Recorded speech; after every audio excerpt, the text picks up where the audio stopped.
Hi, everyone, and welcome to Jehovah Boy. I'm your host, Doug Smith. Thanks so much for tuning in. Welcome aboard. Glad to have you here. I've got a great guest today. You're going to love this conversation with ex-Jehovah's Witness author of the fantastic book, Leaving the Witness, Exiting a Religion, and Finding a Life, Amber Scorah. I had heard of Amber years back. I had heard her on a couple of podcasts that I was listening to. She was making the rounds promoting this book. She was even on The Daily Show. She did quite a press tour. And I knew about this book, but I wasn't ready to dip into it. I wasn't ready to read it. I was still in the process of leaving that former life behind and forging ahead and trying to live exactly what the title of this book is, Exiting Religion and Finding a Life. I was in the process of doing that. I was not ready to look back on that chapter of my life quite yet. But then I saw her featured in my previous guest 2-3 episodes ago, Aaron Kaufman, who directed the Vice documentary Crusaders about people leaving the Jehovah's Witness organization. And I saw Amber again sharing some of her experience, and I thought, okay, it's time to read the book. It's time to get her on as a guest. And this woman has been through a lot.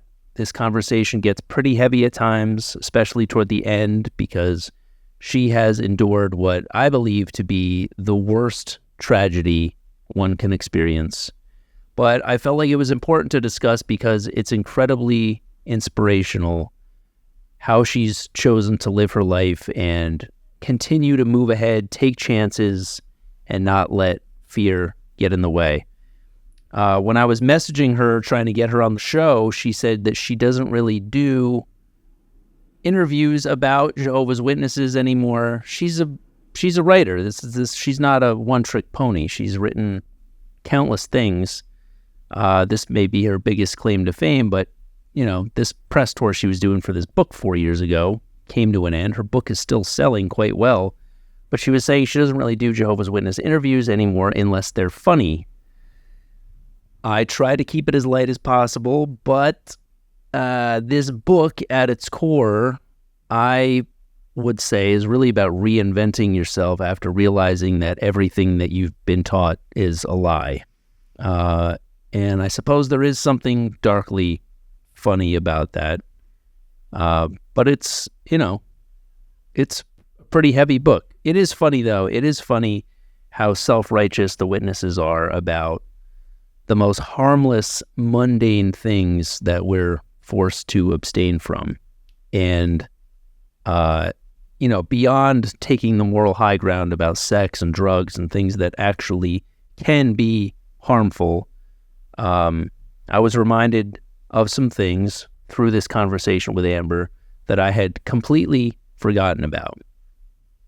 Smurfs, Lucky Charms, and Pac-Man. 3 things essential to any child of the 80s. And those were completely removed from the equation. And you may be scratching your head, what the hell is wrong with Smurfs, Lucky Charms, or Pac-Man? We'll get into it. But basically, Jehovah's Witnesses believe that they were all of those things were delivered by Satan to poison young minds.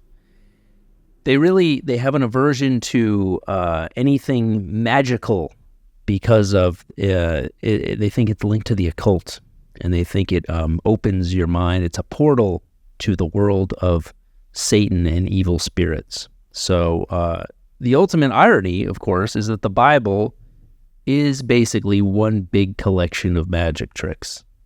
You got Noah's Ark, you got Jonah and the whale, you got talking snakes, and that's not even factoring in Jesus' miracles. Jesus was basically biblical David Blaine, and kind of makes me wonder if Jesus was also under investigation for sexual assault. But if so, much like David Blaine, he would have just made those charges disappear. But every time I talk to an ex-J-Dub, I'm reminded of multiple things that I had conveniently blocked out. And so talking to Amber only confirmed how controlling, demanding, and invasive the organization truly is. So check out her book, leaving the witness, exiting a religion, and finding a life. It's quite an inspiring tale of how to live a life of truth. No magic required. And here is my conversation with Amber Scorah. This is Jehovah's Day. Doug, nice to meet you. Yes, I know nothing about you, as I just said. And I feel like I know quite a bit about you. So this is way too much. This is very uneven.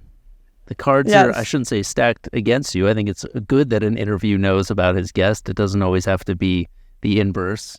But George, my producer, was just suggesting 3 warm-up questions, like icebreakers. I think that's a good idea. I think my biggest question for you, because we both came from the same background, both raised Jehovah's Witnesses, and you allude to it a little bit in your book. But what is your current favorite musical band, artist, act?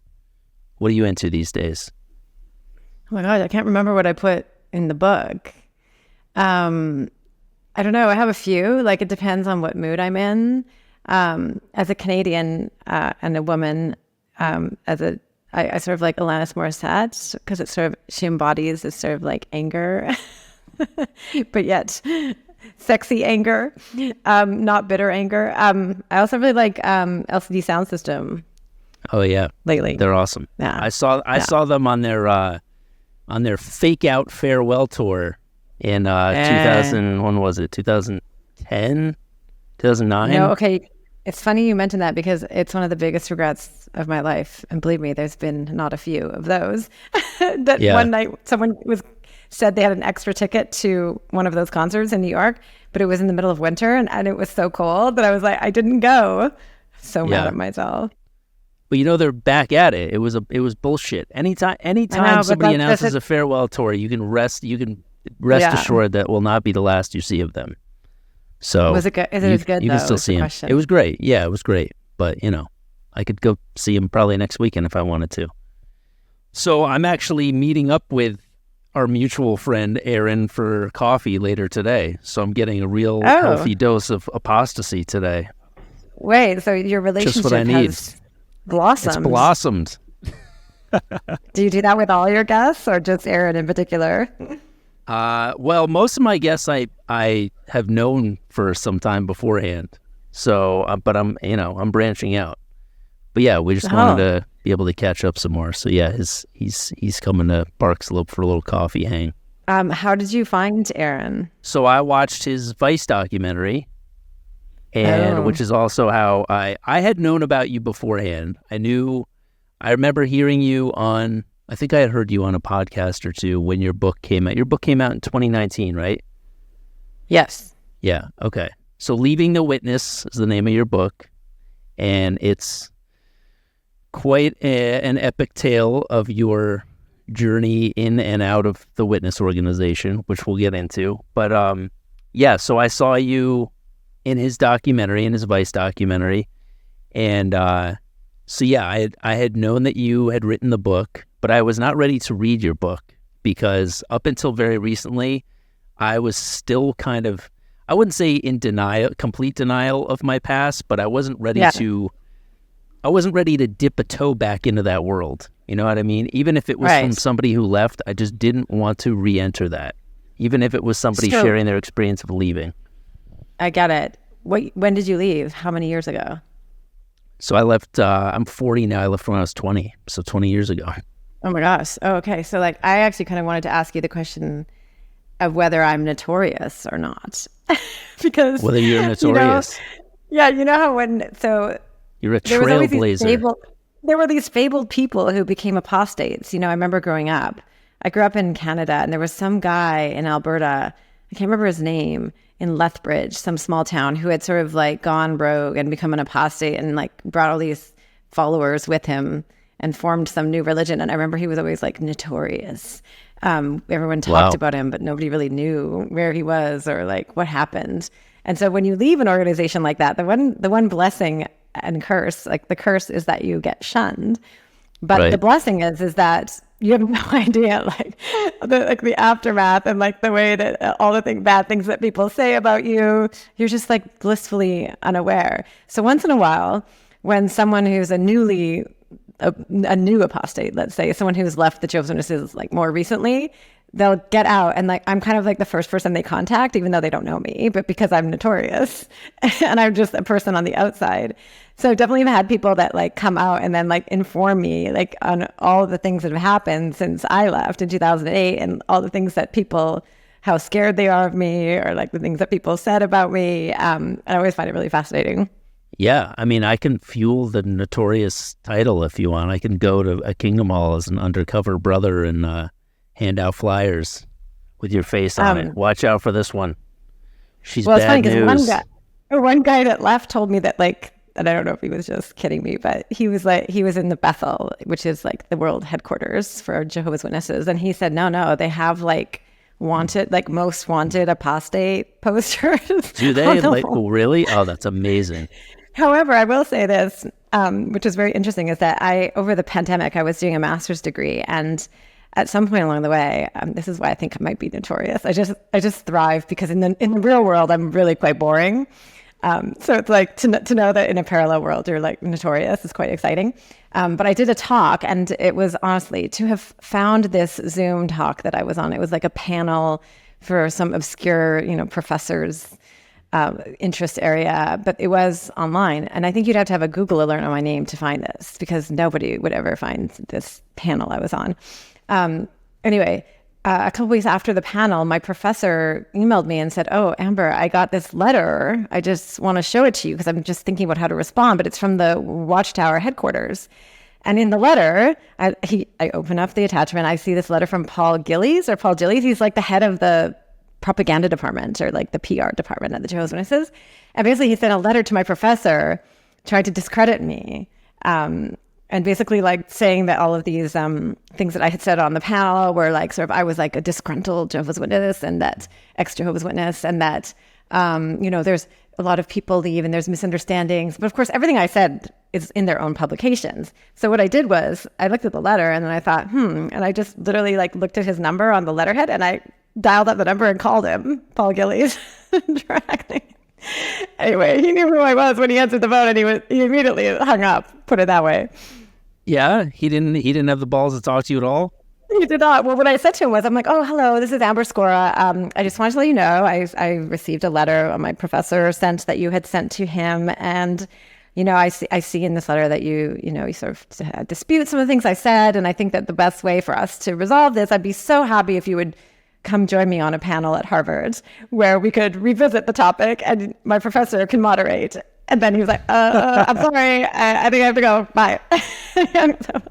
That's amazing. I don't know. It was a wonderful moment. He was hiding behind the comfort of his typewriter. That's yes, great. Exactly.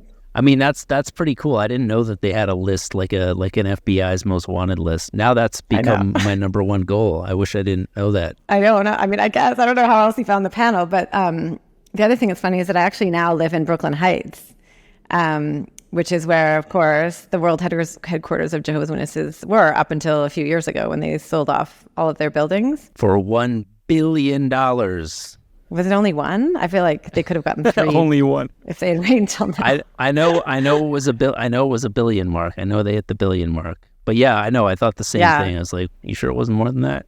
But anyway. But also, they also moved upstate to this like compound, and I also kind of think it makes so much more sense, like that they would be in some weird compound upstate. Like it never made sense that they were in like the coolest neighborhoods in New York City. Like how on earth were the world headquarters in Brooklyn Heights, the best view of Manhattan? It makes much more sense that they're now ensconced in a gated community. Yeah, that was the first thing that you would see when you would come over the Brooklyn Bridge. Anybody who had never visited New York City before, that was their introduction to Brooklyn. Coming over the bridge was the giant Watchtower sign. They even had remember they had another big, was it a big billboard that said "Read God's Word, the Bible daily"? I mean, I'm trying to figure where that was. I think it was like on the exit ramp. Mm-hmm. Yeah. Do you know what it says now? Do you see it? Oh yeah, you probably see it because you live in Brooklyn too. What does it say now? No, it just says "Welcome." Oh. That's much more diplomatic. Yeah, it's my life goal to buy one of the condos that they're making the Watchtower building into. Are they making them into condos? That I did not know. I thought it was being bought up by some major corporate. I mean, that makes the most sense, but Jesus. Yeah. No. Yeah, they're crazy. all they're all getting renovated. Yeah. So one day I want to be in like Paul Gillies' former office and call it off again. That's incredible. Yeah, that's definitely a worthy aspiration to have. So you grew up in, you said Alberta, right? It's Alberta? Yeah, for the first, till I was about 11, we lived in Edmonton, Alberta. It's sort of like the tundra of Canada. And then we moved to the Vancouver area when I was like 12. Okay, cool. So, and you were born into it, right? You said your grandmother was, so it started with her? Yes. Okay. Yes. So I was the third generation Jehovah's Witness. Right. So I love how you start out your book. Your book, one of the things I love about your book is that you break down these practices that are so easy for us when we're in it to take for granted of like, oh, everybody knows how this works. But you have a way of explaining these practices that are incorporated into our daily lives in such wonderful layman's terms. So it starts with you describing going door to door. And the way that you do that is so concise and perfect. And yet I'm sure sounds completely fucking deranged to anybody who did not grow up doing that. But you explain how we have like a territory map and you go around knocking on doors and then you have like a coded system depending on whether they're home or not, right? So remind me again, because it's been a while, but like NH was not home. I remember the do not call list. If somebody threatened to pull a gun on you or sprayed you with a hose, you put them on the do not call list. But you had to be threatened with actual violence. I've actually done this as a public service to people now, is explain to them that the Jehovah's Witnesses have a do not call list. People don't know this. Yeah. And if you really want to not be called on anymore, you can do something really outrageous and get put on the do not call list. I mean, in my old area, there was some farmland that we used to have to preach on at. And I mean, usually you'd have to have like a killer dog to get put on that list, or like a gun. But I think that you could do other things that would be alarming that could get you on that list. Smear some fake blood on your face, answer the door in some tighty whities holding a hatchet. I mean, like, yeah, there's fun and inventive ways. Or like hold up my book. Hold up your book. There you go. That is a wonderful service that you're doing, because if you just say I'm not interested, they do not take no for an answer. I remember Chris Rock had a great joke on one of his first specials where he was talking about like he was like, crackheads aren't really pushing drugs on people. Like if you don't want to buy crack, they're not going to push the crack on you. Jehovah's Witnesses, on the other hand, and he just leaves it there. That's brilliant. The question I have is, do they still go door to door? Like I see them in the subway now and on the streets, but do they actually knock? I've never had one knock. I mean, I live in an apartment, but does that still happen? Does anyone know? I still see them out and about, which I'm sure you can too. I can spot them a mile away. There's just a look. Like they're kind of knocking. There's a style of dress. Yeah. Yeah. And they have, their little faux leather folders with them with their literature. But yeah, does it not make you infuriated when you see them in the subway stations, just standing there waiting for people to come to them? That's infuriating to me. I mean, yes, it does make me infuriated because it's so easy compared to what we used to have to do. Yeah. You could just like chat, they'd be on their phones. It's warm. Well, but I mean, it does smell in there. It's still not fun, but you're not putting yourself in constant danger, You're not having doors slammed in your face. They've gone soft. They've gone soft a little. It's a real disappointment. But have you ever seen anyone talking to them? Oh no, never. No, never. They're usually given quite a wide berth. Yeah. So I've seen people talking to them, but there are always other Jehovah's Witnesses. Like a couple times I'll be like, oh wow, someone's talking to them. But then I'd be overhearing it's like, oh, I'm from out of town. Like, nice to see you, brother. Yeah, they have gone soft. So you start out by describing going door to door. And one of the things I loved is you described a smugness that we had when you would go to the door and they would say that they weren't interested. And I remember doing it myself, being like, well, I guess they're going to get nuked. They don't want to know the truth. They're going to be, dodging fireballs come Judgment Day. And it was like, there was a real smugness of like, all right, you don't want to listen to me, suit yourself. Try to tell you, which was really, really kind of funny to be brought back to that place. Yeah. But then, so you got into the missionary program and you were sent to China, right? And if I remember correctly, you didn't choose to go to China, or did you? Oh, no, I did. You did? Okay. I mean, the thing is, I use the term missionary loosely. Like when I'm writing the book, missionary to a normal person is understandable, but like to a Jehovah's Witness, they probably think I'm like trying to like act like I'm a hotshot, that I'm not really, because a real missionary as Jehovah's Witness goes to the school, like a special school. I would never probably have qualified and they go wherever for that. they're sent. Yeah. Yeah. And also I think I was always a bit of a subversive, even though I was like a pioneer, as they called it, and like very devout. But I don't think I would have qualified for that. For example, I mean, I had already been disfellowshipped once for having sex. I don't think those people get into the special missionary school, even if they're reformed.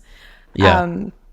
And so I just went on my own. Like they're like, you were a missionary in the worst possible way. That does not count at this school. Missionary position, the worst. No. So I just went, some friends, and I was married at the time. My child bride, my child groom, and I went on our own and decided to go. But I was definitely always pushing him. I think as a woman, being a Jehovah's Witness, there's not many things that you can do in the church, and outside the church, you're not allowed to have a career or get an education. But inside the church, you're supposed to be submissive to men. And like, you can't even give a talk to the congregation. You have to give a talk to another woman while standing on the stage. But the one thing that women can do is preach. And so if you kind of like, it's funny to think of it, but like if you're like an ambitious Jehovah's Witness woman, you know, the only ambition lay in like preaching. And like, I think I was probably like bored and I just liked adventure. And so the best adventure you could have would be preach in another country, learn another language. So that was why I kind of learned Mandarin, and then wanted to go first to Taiwan, and which was easier because it was open. It wasn't illegal to be a Jehovah's Witness. But then later moved to China, Mainland China, where being a witness is illegal. So to be honest, it was quite exciting, and it was probably the most fun one can have as a witness, because when you get to China, there's almost no meetings. There's barely any Jehovah's Witnesses. So it's actually like quite fun. And you are quite free, in fact, which is ironic, because, you know, if you go to China and you feel more free than you felt at home, there's probably something wrong. Yeah. I mean, the way you describe it, it sounds like if I had just tuned into the book, I don't read books anymore. I listen to books. If I had just tuned into that section of the book, I would have had no idea you were talking about being a Jehovah's Witness. I was like, oh shit, this woman's a CIA operative. She's got to keep all her literature concealed under cover of other books or hidden under cardboard, and not make a showy display of like. So you weren't even supposed to necessarily dress in formal attire, right? You had to keep everything on the DL. You were like in operative mode. You were a spy, basically, working like covert ops, which, that sounds thrilling. And that's exactly what I was thinking, that like the way that we grow up is so mundane. It's so, these routines over and over and over again. So boring. Yeah. So that must have been absolutely thrilling. Yeah, it was. And also, it was really interesting because we had been taught as Jehovah's Witnesses to be very separate from the rest of the world. So what we would do when we were in our normal environments, as I'm sure you did as well, is we preached, we were interacting with people, but we were always like kept a distance. Unless somebody wanted to convert, we wouldn't make friends with them. And so in China, though, the opposite was the case, because you had to first make friends with people, to vet them, to make sure they weren't like members of the Communist Party that would turn you in or whatever. So you just started to hang out with people. Like that was the first time in my life I'd ever just like hung out with worldly people. Before, without like, I mean, of course I still had my ulterior motive, but I was making friends with people and like getting to know other ways of thinking in a way I would never have let myself at home. Had you been to, I'm trying to remember, had you been Disfellowship before you went to China? You had, right? So many times. I know, huh? Only that once. I'm actually not even Disfellowship now. I'm still not even Disfellowship. I'm sure it will be after this interview. I'm just on a wanted ad. I'm not actually, you know what's funny? Aaron texted me. Aaron texted me about a week ago, and he said, "Got a call from my mom this morning. She's been getting calls about the podcast. Fun call." Oh. So he might, he might make that notorious list right up there next to you. Apparently, like making his own documentary wasn't enough. Yeah, right. I know. Yeah, I know. That made me feel great. I was like, oh, really? My podcast was the one to put you on their radar. But okay, so let's backtrack before you went to China, which, you know, we will get back to your China experience. But so like you grew up in this Jehovah's Witness household. You were born into it. Sounds like your dad. Sounds like, was your dad? He was an elder or no? No. He wasn't. No. Was he kind of? Was it the typical dynamic of your mom was? She was the real cheerleader, and he was kind of going along with it. Honestly, to be honest, the very tragic thing is that I was actually the most devout person in my family. Wow. I think I was the trailblazer. I was the trailblazer in it, and then the trailblazer out of it too. I think it's just like a personality trait. But my parents they were raised in it, but they became inactive for a while when I was a kid, and they never explained why. But they were active enough that I would go to like the yearly conventions and sit in the audience and hear about the fact that if we didn't go to all the meetings and preach, that we were going to be killed by God at Armageddon.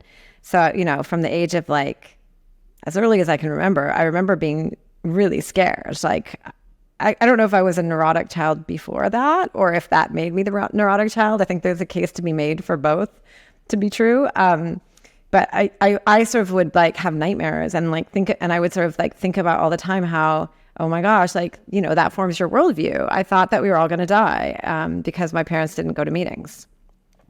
And so slowly my grandma would sort of like take us, and one day when I was around 11, I was so tortured by it that I asked my dad if we could all go back to the meetings. And my dad was like really thrown by that. And after that, we did because of me, which is so crazy. So like, I think I was at this critical moment where I probably could have like escaped altogether. But I had been indoctrinated enough to have this fear that like, if we didn't do the right thing, it was over for us. And I mean, of course, you come by that honestly as a kid because you remember the children's books, right? Mm-hmm. I mean, in our children's books, there were pictures of like, I don't know, I can't remember now. It was like people like falling into crevices in the earth, like birds picking out their eyes, you know, including children. So it's pretty traumatic as a kid. Like my big book of Bible stories. Is that what you're referring to? Yeah. That was the big one. The yellow cover. Yeah, those were our bedtime stories. Yeah. My book of horrifyingly violent images. Yeah. I think that was the only children's book I had, like that, and like maybe 2 other books, like, but mainly that was our reading fare. Wow, that's amazing that you were the trailblazer in it as well. I mean, obviously, it's just a testament to your ambition. It's just like full commitment to either option, right? You're either fully in it or fully out. Yeah, and I mean, like that religion kind of sets up that construct too, though, because it's like, it is very hard to be a fake Jehovah's Witness because you have to live your life for it. Like you can't really pretend, nor would you want to, because the only reason I think you would do all that stuff is because you think basically you're going to die at Armageddon if you don't. Right. Once you don't believe that anymore, you're like, why? As much as I was successfully brainwashed into believing that, I was also going through the motions to such an extent from such an early age that I think if my mom was to suddenly be like, hey, we don't have to do this anymore, I'd be like, oh, thank God. Great. Fuck it. So you didn't actually believe that? You didn't feel scared like that you'd die? I don't think it was. I did. I mean, I was one of those kids that, like, you know, when the sky turned green, I would be like, "Oh, here it comes." But at the same time, I think I would have been okay with dying whenever that happened and having some semblance of a happy life beforehand, you know, because it was, you know, it was miserable. I mean, I was very, very aware from an early age that, like, I was different from other kids, and other kids seemed to have a lot more joy in life, you know, and I had, like, you know, I was living this secret life, and I wasn't very talkative about it at school either. So I would show up to school on, like, Friday mornings being, you know, half asleep because I was out till 10 o'clock the night before at a fucking witness meeting trying to cram my homework in before I went to bed. And I felt like I was living, I felt like I was living a secret life.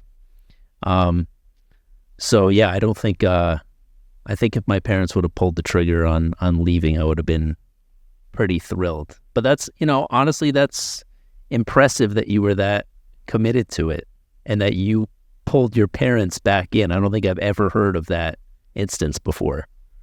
I'm such a weirdo. But seriously. And also it was kind of like, you know, later when I tried to get everyone out, like with my sister, I sort of like influenced her for a while. I was like, you know, I've actually kind of influenced a few people like that were from my past. I was always the most devout of all of them. But then I turned into like the most evil of all of them. And like, for example, like my sister, I sort of tried to like drag her out. And I mean, now we're in our 30s when that happened. And I was like, but you were the one who was the rebellious teenager. I'm like, you don't have to do it anymore. The way I tried to convince her was, she was not married at the time. And I was like, you know, I was trying to find the in for her. And for me, it was sort of like an intellectual deprogramming. And I tried that with her and she got really mad at me because I gave her like some apostate book or something. And she was upset about that. So then I tried the tactic of being like, you know, the guys out here they're way cooler. Trust me, like date worldly guys. They're way cooler. So she did, interestingly, and then she married one, but then she converted him, and now they're all witnesses, if you can believe it. What a horror story. I know. And then the other great time this happened was, so I had my first boyfriend who's in the book. I changed his name in the book, but we got disfellowshipped together for having sex when I was like 18 or something. And he was always way more rebellious than me. I was always the one like, oh, no, we have to go back to the religion, like, it's the right thing to do. And he was so cool. Like he was the only Jehovah's Witness I'd ever met that was like, could play guitar or was like, kind of like would go to art shows. Anyway, years later, I went to China, left the religion. I came back to Vancouver and he's a bus driver. And it was Jehovah's direction, I swear, because I was standing downtown, as we would say, anytime anything happened. And I was waiting for the bus and the bus door opened and I wasn't even living in Vancouver anymore. I was just there for a couple of days. And it was him driving the bus. So I get on the bus and I'm like, oh, I haven't seen this guy in like 15 years or no, maybe 10. And anyway, so I start talking to him. I'm like, oh, so like, are you still a witness? And he's like, yeah. And I'm like, really? I'm like, you know, you don't have to do this anymore, right? Like, it's not true. And he was always the one that was like, the rebel. I'm a bus driver. What the fuck do you think? Anyway, why else would he still be? Anyway, so like he's like, meet me after my shift. And we ended up talking all night. And I swear in that evening, I deprogrammed him because I later found out from his sister that he also left now too. Wow. Look at you. Know, I tried to sprinkle the seeds. I kind of enjoy being the goody two shoes who turned into the evil apostate. That's reassuring to know that somebody who stayed in it for that long could still get pulled out. If only he spoke to the right person sooner. If only I wasn't shunned. I mean, it makes sense, right? Like I used to kind of like rail against this idea of like, oh, so like, you know, you shun people, like how wrong is that? But I mean, my stories just explain why they need to do that. I mean, they're actually smart. Everyone I talk to, I'm like, you don't have to do this anymore. It's fake. Yeah, they're shunned because they're worried that the believers will be exposed to the truth from those that are shunned. You know, they're going to lure you away. And like, yeah, growing up, you think, no, it's just tough love. They're just being punishing. But yeah, there's truth to it. They want to keep the blinders on you. You know, they don't want you having any sort of outside influence, because that is ultimately the undoing. But this guy, this was your best friend's older brother, right? That's right. Yes. Right. Who you were like obsessed with and used to like smell his pillowcases when he wasn't in his room and stuff, right? Yeah. And my this first was kind love. of a slow ascent into your eventual romance. But one of the funniest things in the book is when you talk about first of all, confessing. So one of the things that Jehovah's Witnesses have to do if they have sinned, if they're behaving like normal teenagers, which is deemed sinning, which again, it's very easy to maintain course and speed as a younger child and just, you go to meetings, you go out knocking on doors, you believe what you're fed. And then even if you believe it, once you're a teenager and your hormones kick in and you have a healthy sexual appetite, and you're told to completely repress that, that's what separates, the men from the boys, the women from the girls, right? So you wind up having sex with this guy, you confess to, or no, you didn't yet. You had just kind of like fooled around, right? You just kind of like had a car makeout session, and then you confessed to the elders. One of the elders was a blind guy, right?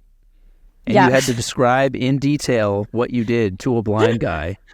So you're basically probably gave this horny old man a bunch of wank bank material that he still recalls to this day. He's like, I'm going to conjure up what Amber told me 20 years ago. I know. It's like, it was interesting because it's like, did I spell it out more for him than others? No, I don't think so. I think he was, I think he was actually the kindest of all of them. Like he kind of, I could tell he like wanted me to gloss over some of the details, but later, because the things escalated. And so later I actually, we ended up having sex. I always think like what you're saying earlier is it's like the longest foreplay ever. It's like years of like doing everything but. And then at some point along the way, we had sex, a couple of years after that original touching of the breast. And then when I confessed that time it was more serious. So it had to be 3 men that I had to tell what I did to. Committee, yeah. Yes. And then in that case, it was definitely, I felt like a few too many questions were asked. In that way. A few too many details were wanted. Yeah, I'm sure. I mean, I've never been in that position because I maintained a double life and kept things. I didn't actually do anything really worthy of being disfellowshipped, actually, but I never had to go before a committee. But I imagine, from what I've heard, the questions that they ask, it sounds very like voyeuristic, and I almost imagine them getting off on the description of what these teenagers are doing with each other. It's like they're not doing that. They're in miserable marriages with wives that probably never want to have sex with them because they had no sexual chemistry from the start, because they also probably got married at 18 to the first person that paid attention to them, and now they're in a loveless marriage. So now they get their kicks from hearing about these escapades of these horny teenagers. That's kind of what I imagine. I don't know. I could be wrong, there's a shortage of them. Okay, so actually, in fact, when I did have that committee where I had to confess my sins, one of the elders, the brothers, weirdly, like I was literally 18 years old and telling them about having sex. And one of them said to me, we all have our struggles. For example, for me, and he was the biggest nerd, but he was like, for me, it is very difficult to stay loyal to my wife sexually. And I was like, it's like a 45-year-old man. But anyway, the funny part was... It's making it sound like women are throwing themselves at him. It's very difficult for me. I don't know. But the one thing that was very funny about my committee, which was... so like, because my boyfriend was older than me, and sort of like... How much older are we talking? Well, he was 5 years older. So like... Okay. They kind of held him a bit more responsible, I think, even though... Yeah. I wouldn't have said that. But anyway, so at the end of the committee, he got disfellowshipped right away. It was just like open shut case. because we had sex so many times that we enjoyed it. Like they want to know if you enjoyed it. It's like if you enjoyed it, that's actually like more serious than if you had sex and it was like bad sex. If you enjoy it, it means like, that did it was you like cry more grave. afterward? Yes. Okay. You're in good standing. So then after when they like put you down, they tell you to go downstairs while they sort of confer about whether you're gonna like they come to their jury and their decision. And when I came back up, I could tell that they weren't going to disfellowship me, and I was like, oh shit, like because I just wanted to keep having sex. And so I came back up and like I was like, let me stop you there. I was like, look, sorry, I think it's better if you just disfellowship me. And they were like, well, it doesn't have to be like this, Sister Scorah. And I was like, look, I'm pretty sure I'm not going to be able to stop having sex. So I'm just going to have to keep confessing. So let's just call it a day. And they were like, all right, fair point. So I kind of disfellowshipped myself. That's amazing. Yeah. That was a real, I'm not fired, I quit. Yeah, and it's also like when Paul Gillies came up and said in that letter, like, oh, she's a disgruntled Jehovah's Witness. I'm kind of like, actually not that disgruntled. It's like, I'm kind of like, they were all right. Like, it could have been worse. Yeah. They could have dropped the hammer, and I kind of got away with a lot, to be frank. So, and then you talk about getting disfellowshipped, and one of the first things you did with this guy is you went out and you bought cigars,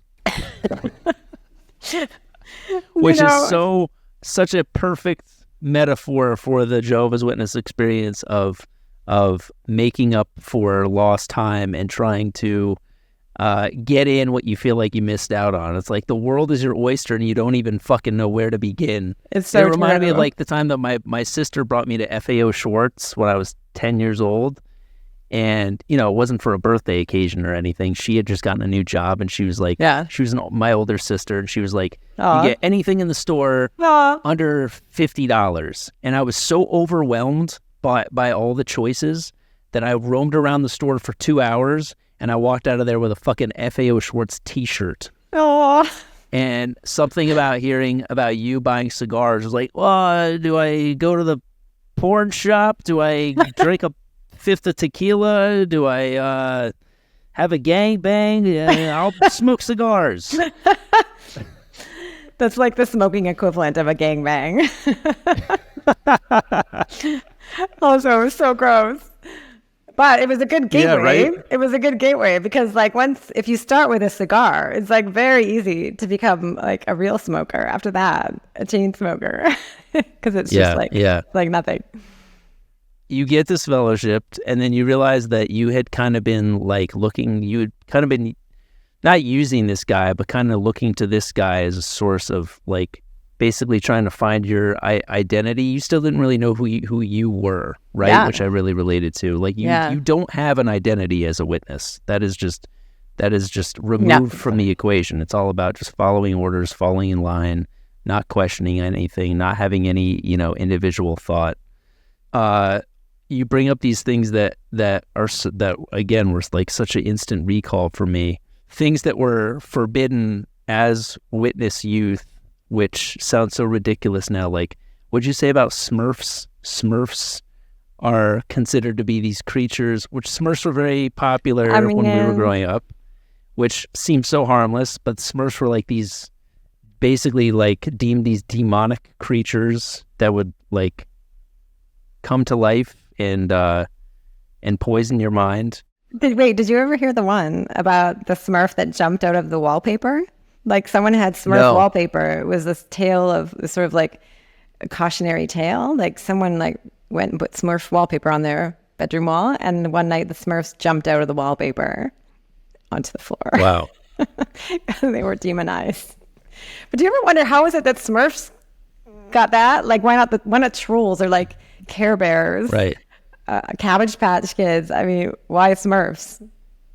I don't know. It's pretty racist. Blue Lives Matter. Yeah, it was probably the original Blue thing. Lives. You're right. It was probably racist. So Smurfs were a no-no. You can't say "bless you" when somebody sneezes, which is still hilarious to me because nobody knows that's a religious thing.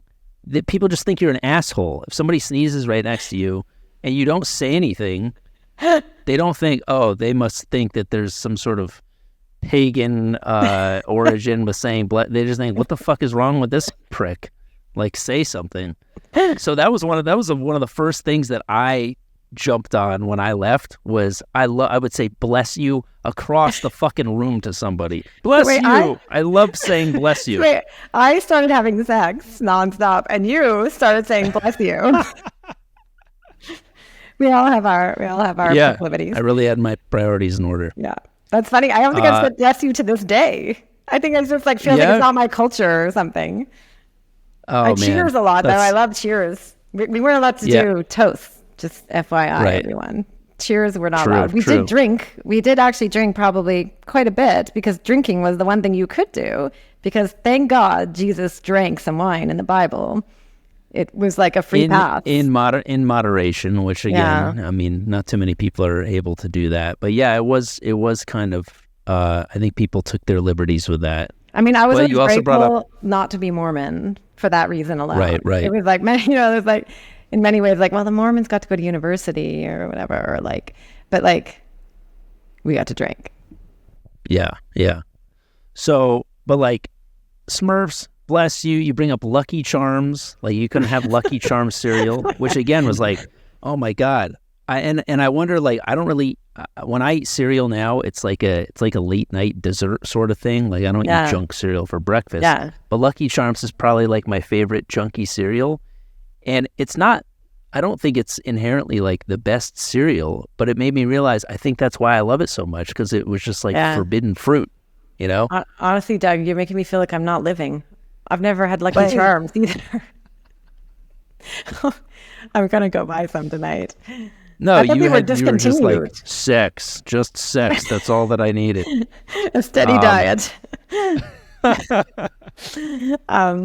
What else? Wait, there's more though. Wait. Pac-Man. You brought up Pac-Man. You can't play Pac-Man because the ghost in Pac-Man. It's the ghost. I wasn't allowed to watch Scooby-Doo because of the ghost.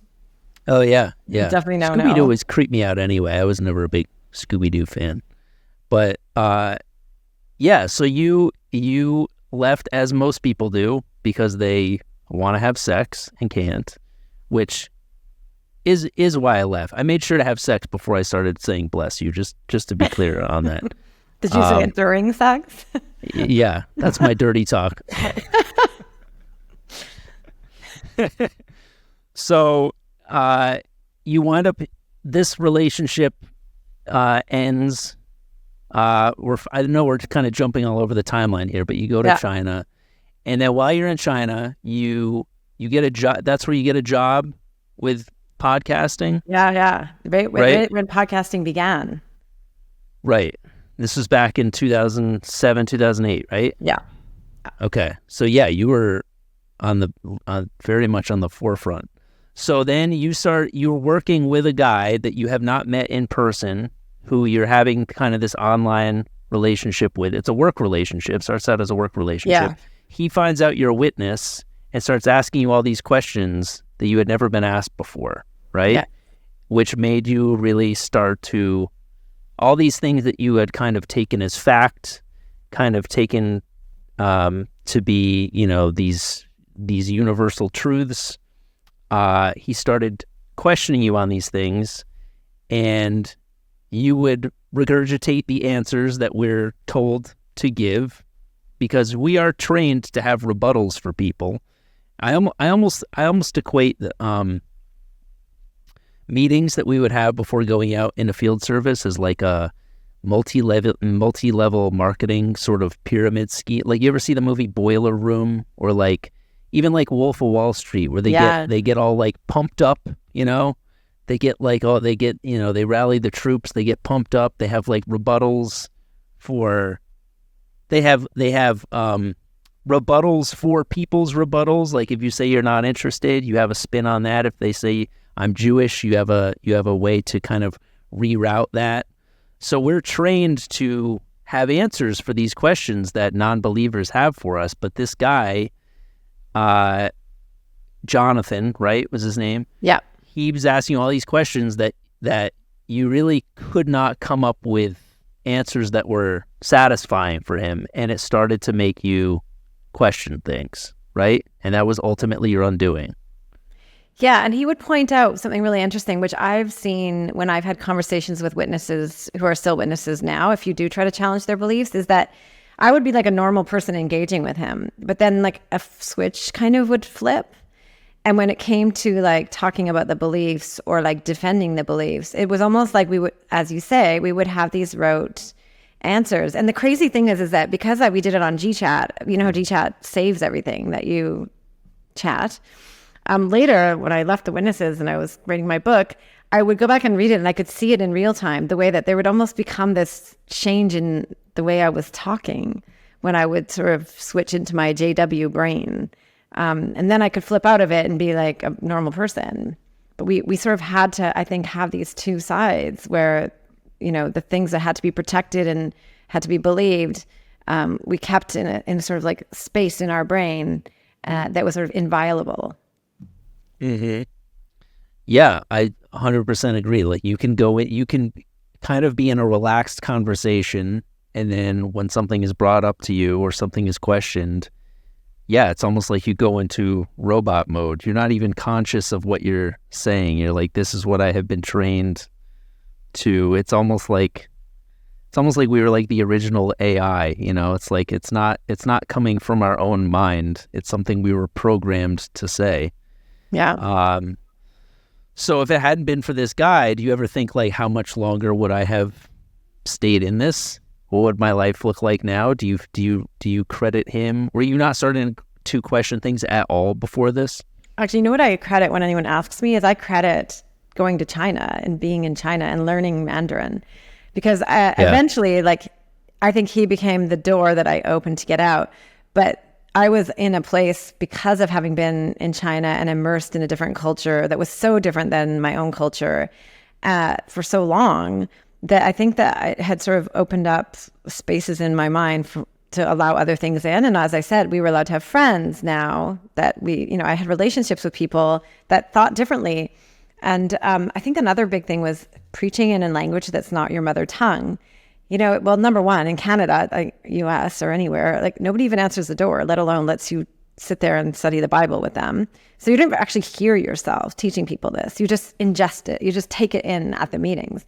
But when I was in China, everybody wants to study the Bible with me because, you know, whatever, it's just fun. It's kind of having a foreign friend, whatever. And so when I would listen to myself, especially not in my native language, teaching people this stuff, I started to feel like it sounded batshit. Like there was no way I could sit there and tell them some of this stuff and not start to think, like sort of feel embarrassed a bit with all that cultural context, with like China, where there's like, you know, thousands of years of history and wisdom and Confucius and philosophy. And I was like, no, this 120-year-old religion is the true one and you have to throw it all away.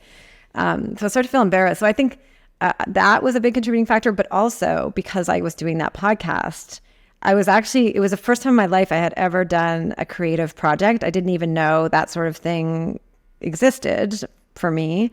And I loved it. And like people liked the show. And then I started to make like have an audience around the world. And I found that there was something really satisfying in doing something for work that you liked. I mean, as a backdrop to this, earlier you spoke about how, you know, it's so hard to find ourselves when we leave this religion. And part of it is that we're, you know, taught all this stuff and taught to sort of like obey. But part of it too is that anything that we're good at when we're kids in high school, if an opportunity opens up, we're taught to like run away from it. So like when I was in school, when I would, you know, some teachers like, oh, you know, you should go in this writing program because you're a good writer. And I didn't even ask my parents. I was just like, oh, no, like I can't do that. Like we would do the opposite of what we were because anything would be too much of a temptation.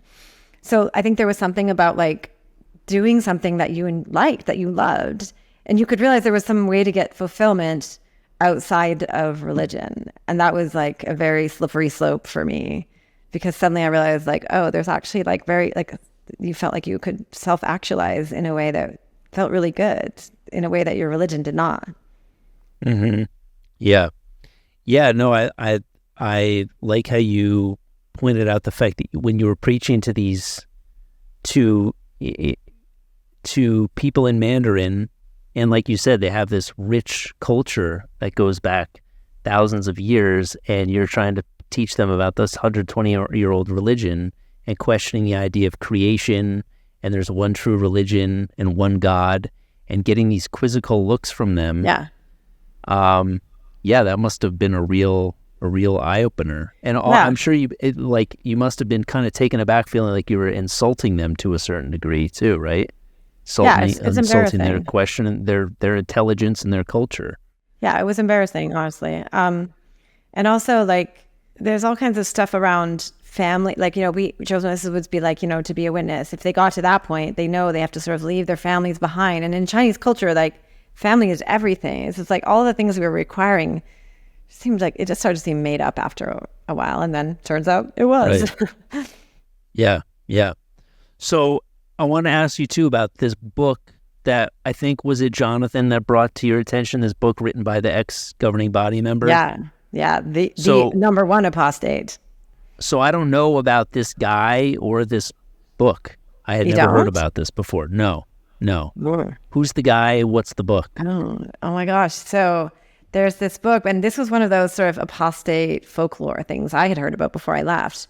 And keep in mind, like, before the internet, how would anyone get information about, say, Jehovah's Witnesses? Yeah. Like, you would not be able to find any other people that left or hear a podcast interviewing one.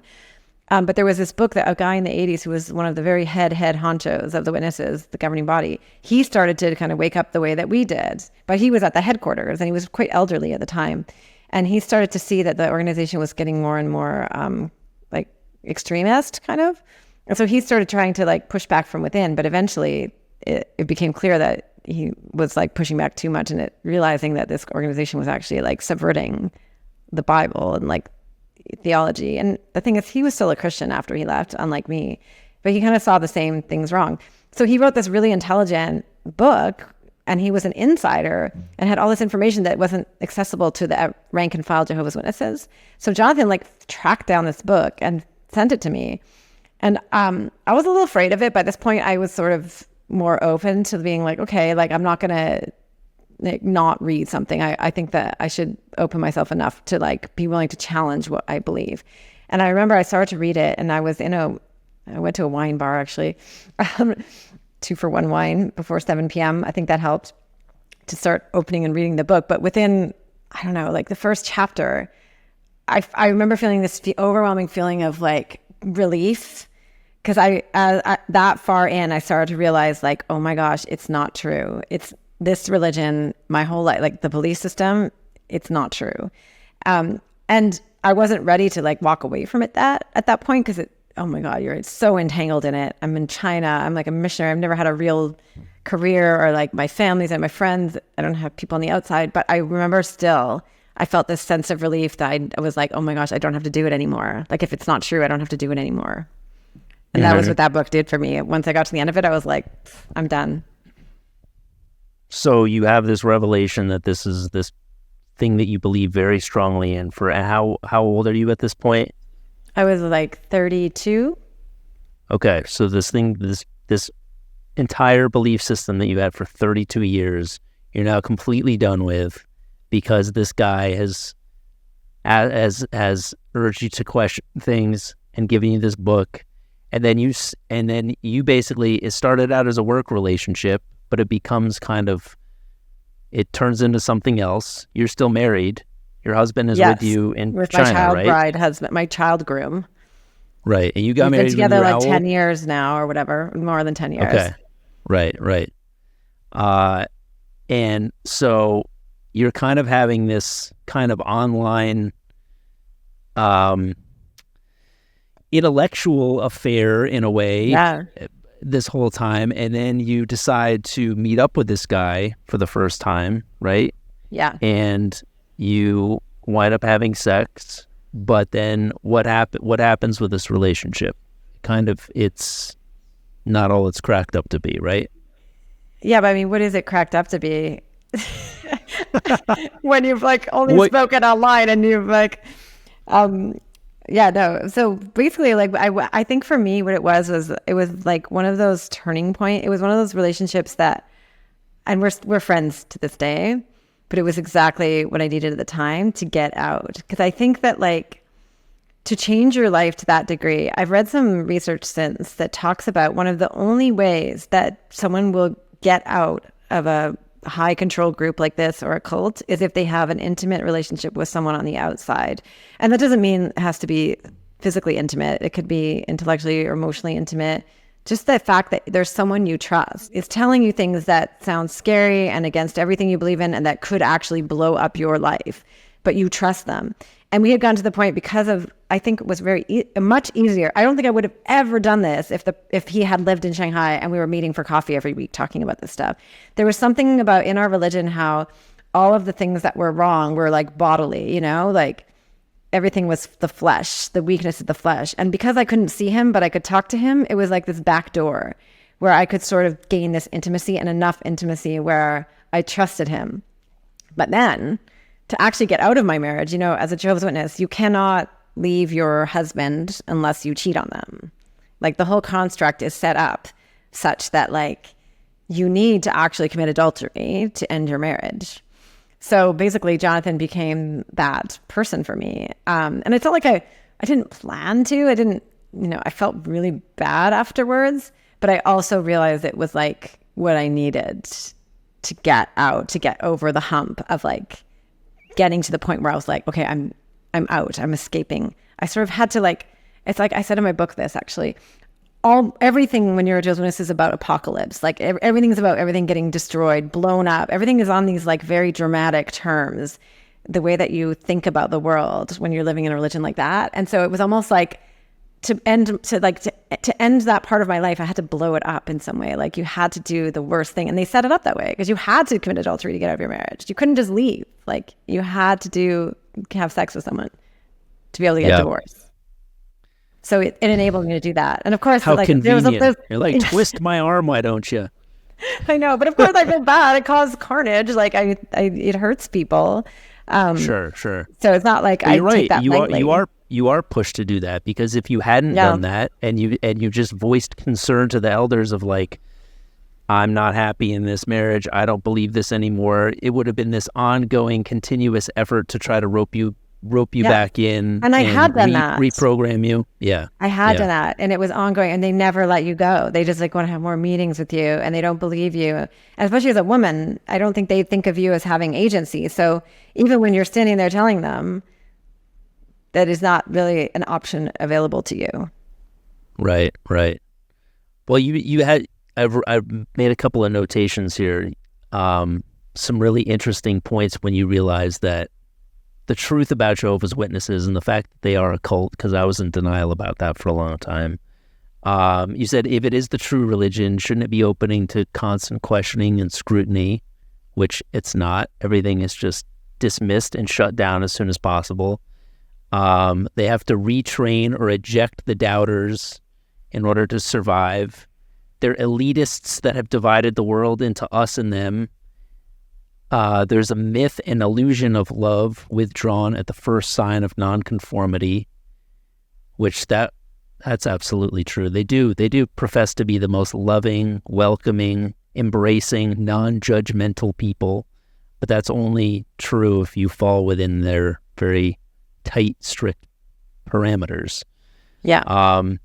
But then going back to what you said earlier, in terms of you believing it even when your parents didn't, you said in actuality, the most ambitious and strong-willed people are the ones that join cults.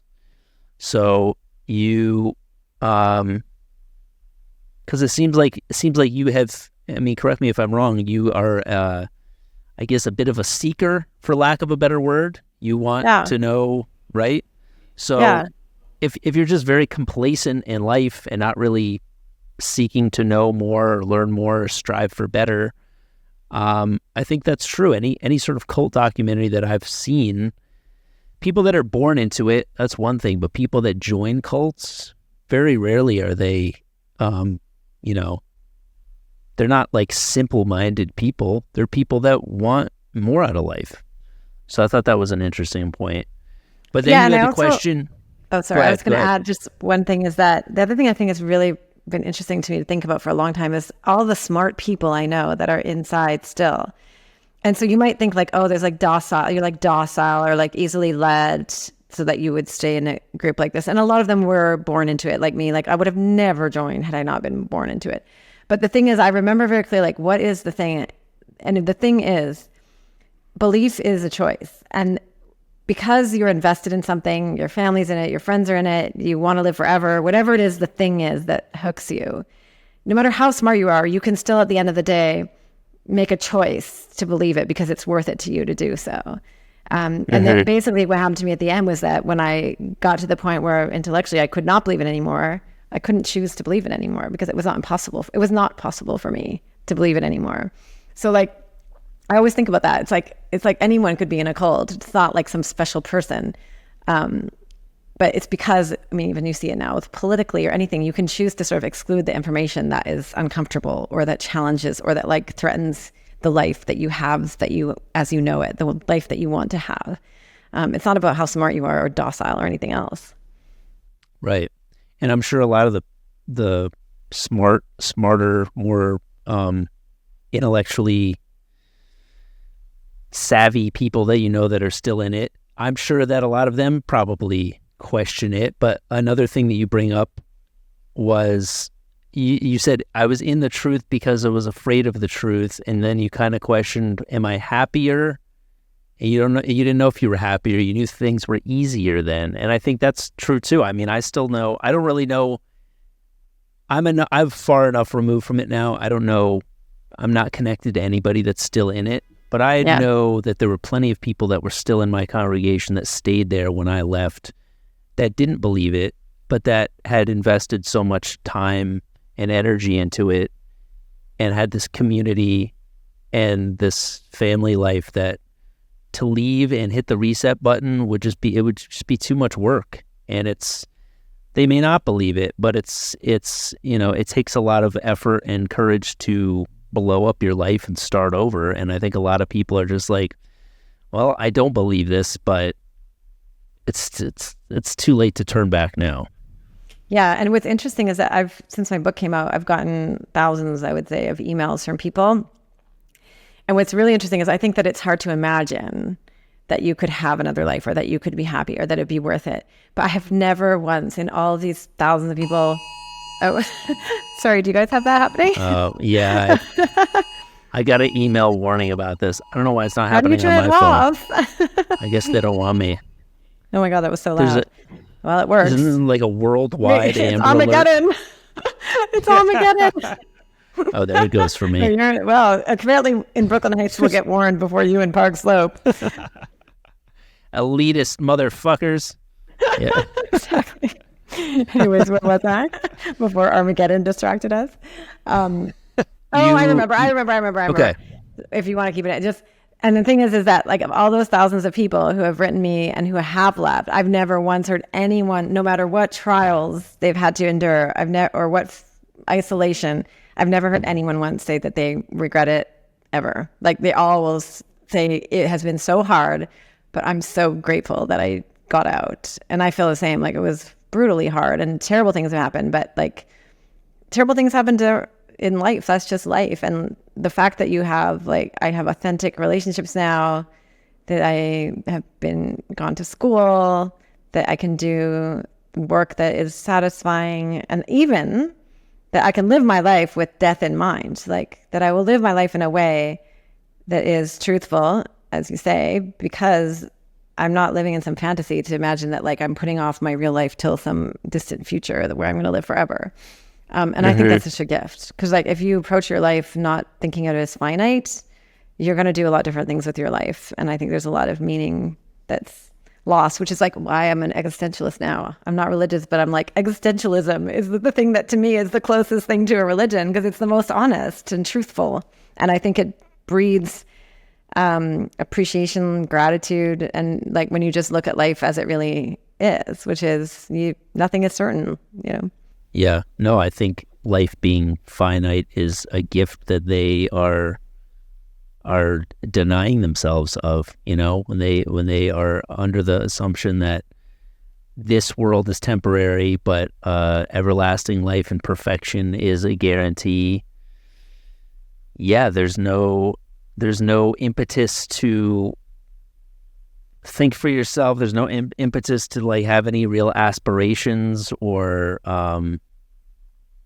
do anything challenging or to push yourself to any degree whatsoever. And it's sad because like I know so many like creative, intelligent, really bright people that were in my congregation who will never reach their full potential because they're discouraged from doing so.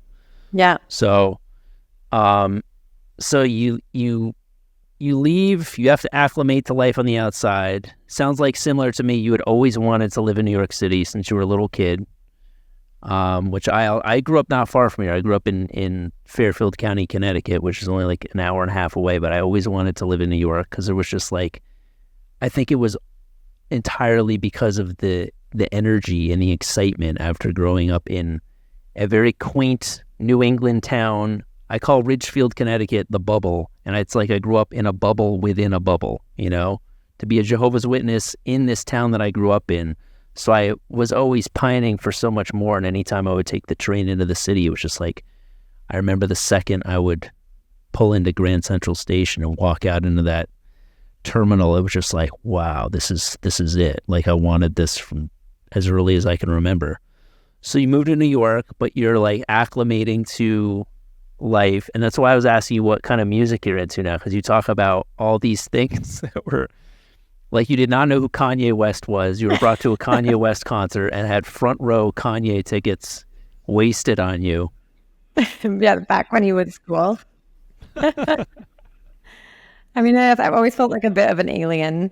But also, I think combined with being Jehovah's, I also lived in China where you're so cut off from culture, at least back then. Like things were so restricted that I think it was doubly so.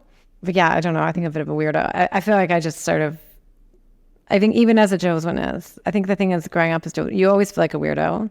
And I remember the way that I used to sort of reconcile being a witness with who I was that I used to try to think of myself that like we were the ones who were like subversive, because like we, you know, it's like you kind of find mental gymnastics. But I think that like that sort of sense of not fitting in as sort of with the rest of the world became something that later in the real world has kind of been interesting, because I swear that's why I can't live back in Canada. It's because it feels too familiar or like normal to me. I feel like I live in New York City also because it keeps, even to this day, I've lived here like, 12 or 13 years now. I always feel slightly off kilter because it's not totally crazy like China was so different, but it always is a little different than what my home culture is. And there's that sense of being a bit of like sort of an outsider that I enjoy to this day. Yeah, yeah. I thought it was funny how you said another one of the first things that you embraced was being able to curse freely.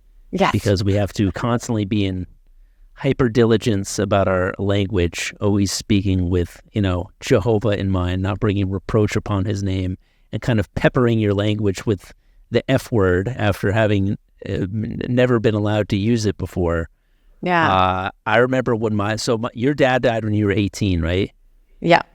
My mom died when I was 17, and my dad, up until that point, would use every substitution for the F word under the sun, just so he wouldn't get in hot water with my mom. So freaking, flipping, fracking, frigging, like it's like, just say the word, you know? So this is just ridiculous, the extent to which you're going to try to find these substitutions.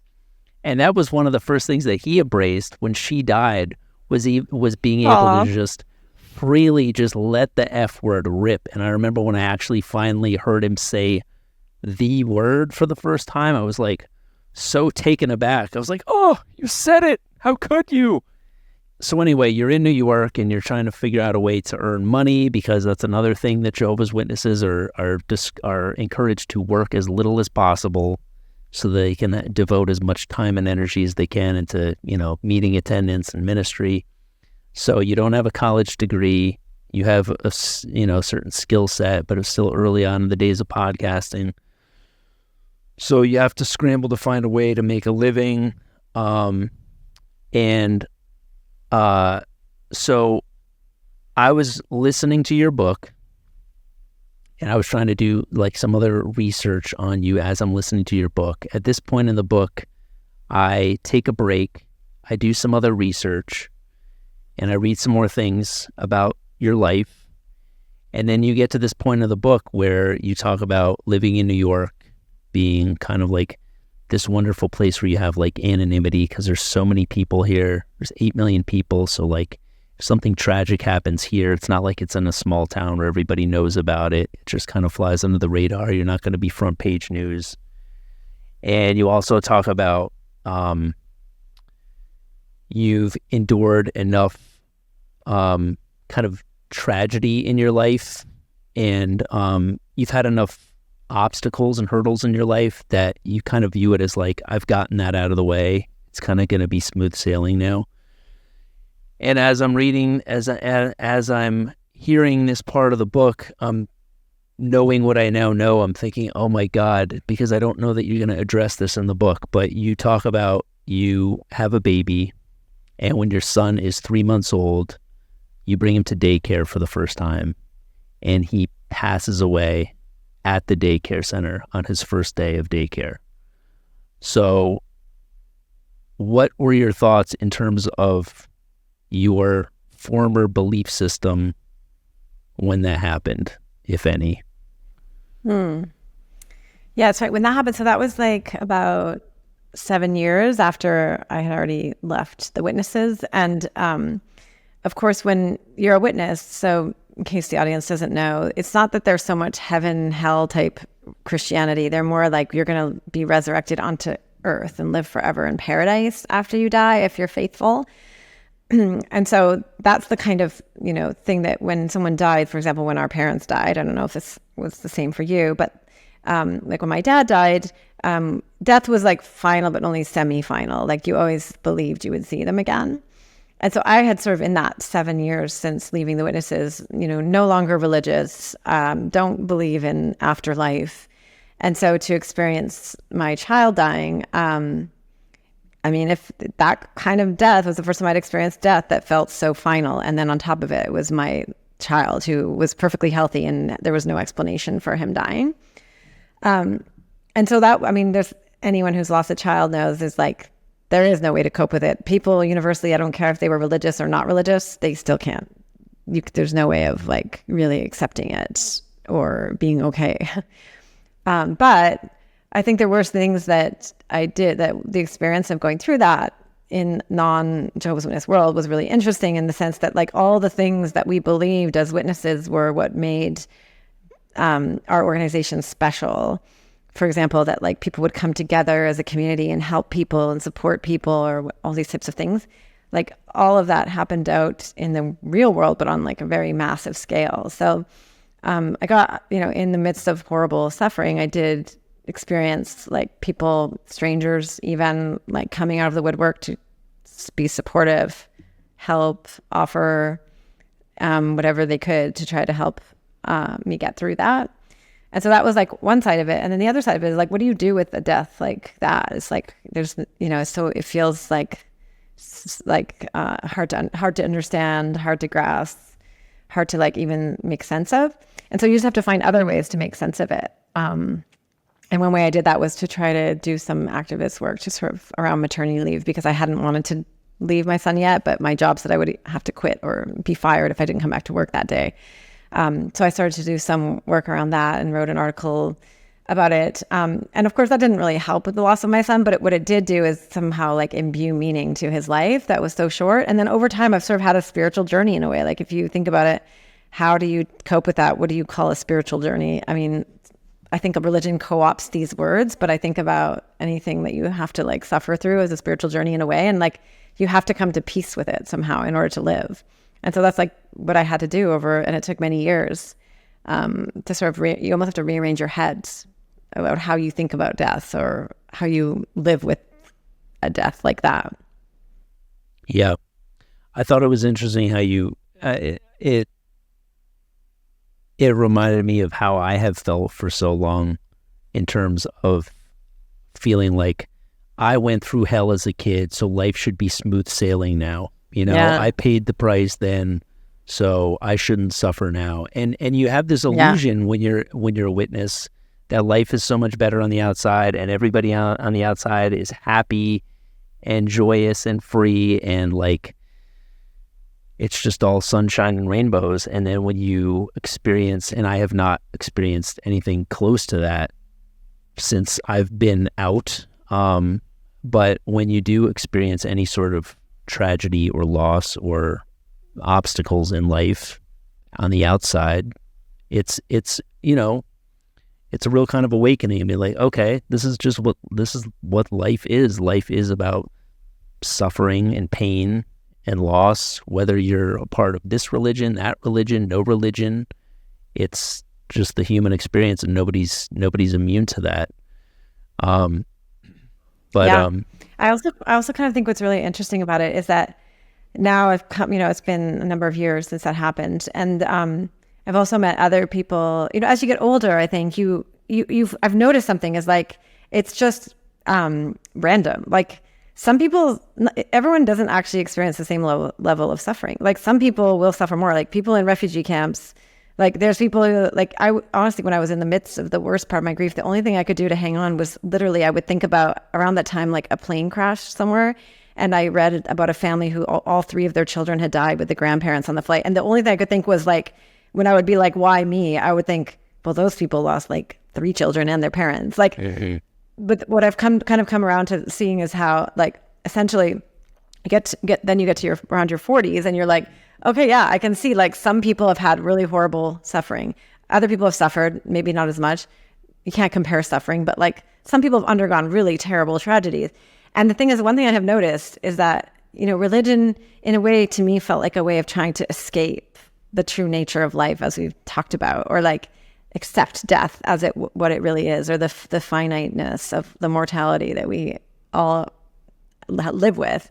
And I think that, like, in a sense, by being not religious, I probably suffered more because I had to like sit in that suffering and that mortality, in the knowledge that my son was gone.